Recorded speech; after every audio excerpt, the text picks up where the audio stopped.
నమస్కారం. TV6 news వార్తలకు స్వాగతం. ముందుగా వార్తల్లోని ముఖ్యాంశాలు.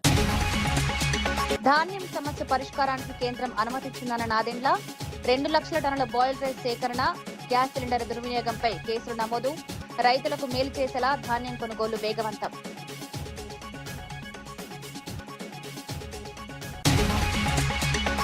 కుట్రలు చేసిన వారిని విడిచిపెట్టనన్న బండి సంజయ్, కుటుంబాన్ని టార్గెట్ చేస్తున్నారంటూ ఆవేదన.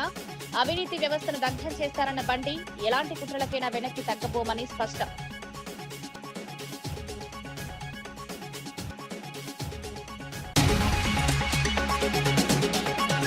రోజాపై సెటర్లు వేసిన ఎంపీ బైరెడ్డి సబరి, విజయ్ గెలుపుకు జగన్ కారణమంటూ రోజాపై ఎద్దేవా. డైవర్షన్ రాజకీయాల్లో వైసీపీ ముందుంటుందని వ్యాఖ్య. అభివృద్ధి మానేసి విమర్శలతో కాలక్షేపాలన్న బైరెడ్డి. రైల్ రోకో కేసులో కవితకు రైల్వే కోర్టు సమన్లు. బీసీ రిజర్వేషన్ల ఆందోళన కేసులో కోర్టుకు హాజరు ఆదేశం. రైళ్ల రాకపోకలకు ఆటంకం కలిగించారని ఆరోపణ. కవిత కోర్టుకు హాజరవుతారా అన్నదానిపై ఆసక్తి.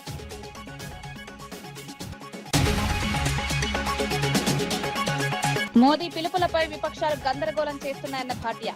కాంగ్రెస్ బంద ప్రమాణాలు పాటిస్తోందన్న గౌరవ్ భాటియా. దేశ ప్రయోజనాలపై ప్రతికూల రాజకీయాలు వద్దని సూచన.